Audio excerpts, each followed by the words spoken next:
Hello friends, welcome back to my channel. আমার channel লক্ষ্মীর দৃষ্টিকোণে তোমাদের সকলকে স্বাগত জানিয়ে আজকের এই ব্লগটা স্টার্ট করছি। তোমরা সবাই কেমন আছো? আশা করি তোমরা সবাই খুব ভালো আছো আর সুস্থ আছো, আর আমরাও খুব ভালো আছি। তো যাই হোক, এইটা ছিল আমাদের বৃন্দাবন থেকে পুরো ফুল ঝাড়গ্রাম জার্নির ব্লগ। অ্যাকচুয়ালি আমি যেহেতু সোলো ট্রিপ করেছিলাম, তো আমি টিকিটও সেই মতন আলাদাই কেটেছিলাম। আর আমাদের এজেন্সির সমস্ত লোকজনেরা যারা কলকাতা বা অন্যান্য পার্টস থেকে এসেছিলো ওয়েস্ট বেঙ্গলের, তারা নর্মাল স্লিপারে টিকিট কেটেছিলো, আর আমি সেকেন্ড এসিতে একটা টিকিট কেটেছিলাম। আর এখানে আমরা সবাই মিলে বেশ আনন্দ করছিলাম বাইরে। দেন আমি ট্রেনে উঠে যাই 6টার সময়, 6টা নাগাদ। আর আমার তখন পর্যন্ত সিট কনফার্ম হয়নি, আর এসি ছিল, লাস্টের দিকে কনফার্ম হয়ে যায়। আর এখানে আমি গপুকে নিয়ে বসে আছি, আর এই রাস্তাটা দেখতে দেখতে যাচ্ছিলাম। আমার গপুও খুব মজা পাচ্ছিল, সেই ভিডিওটা তোমাদের সাথে একটু শেয়ার করি। এখানে আমার গপু কতটাই মজা পেয়েছে, এখানে বেশ ভালোভাবে বসে গেছে কমফোর্টেবলি, ওকে বসিয়ে দিয়েছিলাম। দেন আমরা চলে যাচ্ছিলাম আমাদের জার্নির উদ্দেশ্যে। মনটা বেশ খারাপ হয়ে যাচ্ছিলো, কারণ ওখানে অনেক ধরনের গোপাল, কৃষ্ণ, রাধা সমস্ত সবাইকে ছেড়ে চলে আসতে হলো। ঠিক ভাল লাগছিল না, কিন্তু তাও কিছু তো করার নেই, সময়ের নিয়মে আসতেই হয় সবাইকে ফিরে তাদের বাড়িতে। যদি কোনো দিনও পারি গিয়ে থেকে যাব, কিন্তু এখন তো পসিবল নয়, কারণ এখন অনেক কাজ করে নিতে হবে নিজের জন্য। দেন আবার যাব। বৃন্দাবন যাওয়ার ইচ্ছা প্রত্যেকটা বাঙালির বা প্রত্যেকটা মানুষেরই সবসময় থাকে, যারা একটু ঠাকুর ভক্ত। তা আমি তো একটু কৃষ্ণ ভক্ত আছিই। আর এখানে বসে আমি চারদিকটা দেখছিলাম, আমার তো বেশ মজা লাগছিল। পুরো ফুল ট্রিপ আমি অনেকটাই এনজয় করছিলাম। আর এখানে আমার গপুও খুব ভালোভাবেই এনজয় করছিল সবার সাথে। আমি মোটামুটি বাইরে সবাই আমার গপুকে খুব আনন্দ করে চলে আরো যাচ্ছিলাম আদর আমার করেছিল, গন্তব্যে। বেশ মজা করেছিল। পরে সবাই একবার মিলে তানিয়া এসেছিল, তখন আমি ওকে দিয়ে এই ভিডিওটা করায় আমার স্ট্যান্ড লাগিয়ে তারপরে আমি আমার মতন আরও অনেকগুলো ভিডিওই করেছি ট্রেনের ভেতরে, যেটা তোমাদের আশা করি খুবই ভালো লাগবে। পুরো ব্লগটা তোমরা এনজয় করো, তোমাদের খুব এন্টারটেনমেন্ট হবে। আর এখানে একটু বসে বসে স্টেশনটা দেখছিলাম আর তোমাদেরকে দেখছিলাম, এইভাবে সেলফি ক্যামেরাতেই করেছি।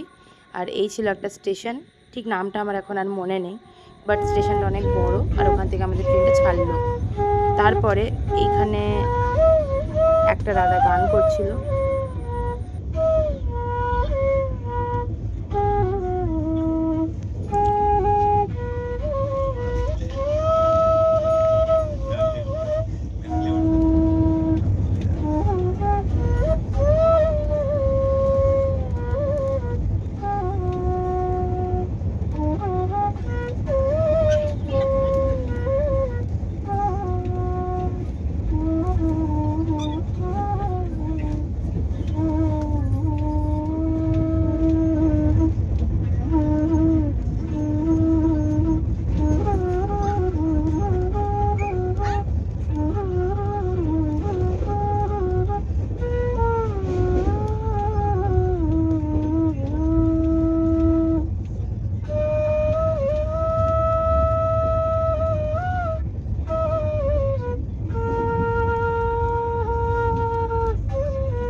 তো এইখানে বাঁশি শুনতে শুনতে হঠাৎ করে ওরা এসে আমাকে একটা চমকে দিয়েছিল, তখন আমি ওদেরকে দিয়ে আরও একটা ভিডিও করালাম।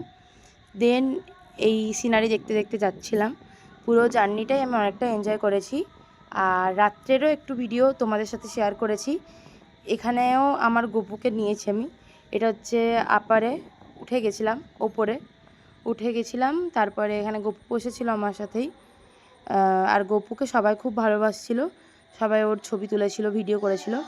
দেন তারপরে আমি এখানে বসে বসে এইখানে আমি আমার গপুটাকে নিয়ে আপারে বসে গেছিলাম, আর কিছুক্ষণের জন্য ঘুমিয়েও নিয়েছিলাম, স্লো ন্যাপ যাকে বলে। তো এখানে ওরা সবাই বসেছিল, আমি সেটারও একটা ভিডিও করেছি। লাস্টে এইখানে একটা লাইট অদ্ভুত টাইপস দেখতে লাগছিল, আর হাতে ছিল আমার ছোট্ট কানু। মানে একে নিয়ে তো আমি 6 বছর আছি, কারণ একে আমি কিনেছিলাম আমার ক্লাস 6-এ ব্যাঙ্গালোর থেকে। তো তখন থেকেই আমার প্রত্যেকটা ট্রিপে আমার সাথে যায়। এখন আপাতত গপুকে নিলাম, বাট গপুকে সব জায়গায় নিয়ে যেতে পারবো কি না জানি না, কারণ ওকে আমি ঘরে রাখার চেষ্টা করব। আর যদি কোথাও কাছাকাছি যাই তো গপু যাবে আমার সাথে, কারণ বেশি ডিস্টেন্সে ওকে নিয়ে গেলে ওর ক্ষতি হতে পারে, তো আমি নিয়ে যেতে চাইছি না। তো যাই হোক, সেটা টাইম ওয়াইজ ভ্যারি করবে। তারপরে আমরা নামলাম কলকাতা স্টেশনে, দেন ওখান থেকে বাসে করে গেলাম হাওড়াতে। আর এই ছিল সেই বাসটা। তারপর হাওড়ার থেকে আমরা সঙ্গে সঙ্গে তৎক্ষণাৎ ইস্পাত এক্সপ্রেস পেয়ে যাই। যেহেতু ইস্পাত সেদিনে লেট ছিল, ইস্পাতের অরিজিনাল টাইম 6:30, কিন্তু সেদিনে ইস্পাত লেট থাকায় আমার লাকটা ফেভার করে গেছিলো, তাই আমি ইস্পাতটা পেয়ে গেছিলাম। তো যাই হোক, আজকের মতন ব্লগটা এখানেই শেষ করছি। যদি আমার ব্লগ থেকে তোমাদের কিছু ভালো লেগে থাকে তাহলে আমার চ্যানেলকে like, comment, share and subscribe করে আমার পাশে থেকো। আর এরকমই নতুন নতুন ব্লগ দেখার জন্য অল নোটিফিকেশান বারটা অন করে রেখে দিও। আর যতক্ষণ নতুন ভিডিও আসছে, even all time, I hope that